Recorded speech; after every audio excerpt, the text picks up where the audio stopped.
ya mchezo. Pengine changamoto ilikuwa wapi kocha? Mimi nafikiri tulikuwa na mpango mzuri kwa sababu tulijua Yanga ni timu ambayo inaweza hatuwezi kushindana nayo kwenye kumiliki mpira. Kwa hiyo tukaseti timu yetu kwenye mid block, hadi low block, tukacheza hivyo tukaenda wao kutengeneza nafasi nyingi, walikuwa na shoot off target nyingi. Kipindi cha pili kimeanza, mimi nafikiri kila mtu kaona. Kwa mimi siwezi kusema level, lakini kwa nani ile ilikuwa so foul ambayo imeamua, ilikuwa so foul to be fair. Kama itatokea kitu kingine, lakini wengine sisi ni wa kweli muda wote. Ile ilikuwa so foul, akitokea kwa foul wamepata foul, wameconvert kwa goli. Ndio chance kubwa aliyopata hiyo. Hakuna chance kubwa ambayo alitengeneza kwa kucheza nini, tulikuwa tumewaziba kila sehemu. Kwa hiyo mimi nafikiri hadi fair ilikuwa iwe draw image. Kwa mimi, kwa mawazo yangu.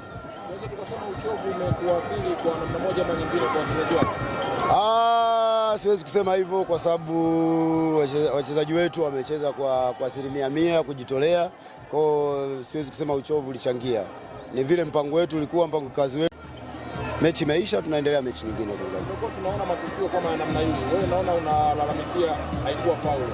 Lakini na kocha wa timu nyingine nao pia wamekuwa ikuwa wanalalamika vile vile kwa timu hizi kubwa. Unaona tukiendelea hivi mpira wetu utakuwa au tunaendelea kurudi? Sasa labda na wewe nikuulize wewe, kwani unaona ilikuwa faulu au sio faulu? Lakini mwalimu umesema sio faulu. Wewe sasa kwa maoni yako. Wewe si nao kunaangalia mpira? Swali lingine. Sawa kocha, Tanzania Prison haiko katika nafasi nzuri, kila mtu anafahamu. Tunaenda kwenye break fupi na tutarejea baada ya muda kidogo. Pengine break hiyo Tanzania Prison imeenda kutumiaje kuhakikisha wanajiondoa katika sehemu ya chini ya NBC? Nafikiri sio break kwa sababu sisi tuna mechi tarehe 18 na Singida, kwa hiyo tutakuwa na siku kama 2 za mazoezi. Timu tunaona inaimarika vile ambavyo tunaongea. Nafikiri tuenda kuangalia Singida jinsi wanavyocheza na sisi tupange mpango wetu wa kuingia na Singida. Hakuna mtu ambaye ajui kama timu iko sehemu mbaya. Kwa hiyo sisi tunafanya kazi mechi kwa mechi ili tuweze kutoka huko. Na ukiangalia ratiba yetu tumeanza na timu ngumu. Tumeanza na Azam ambayo imefika.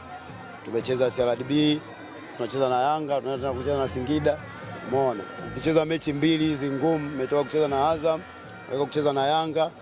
Ni mechi ngumu ambazo zina wachezaji ambao wana quality kubwa. Kwa nafikiri kadri tunavyozidi kucheza tunazidi kuimarika.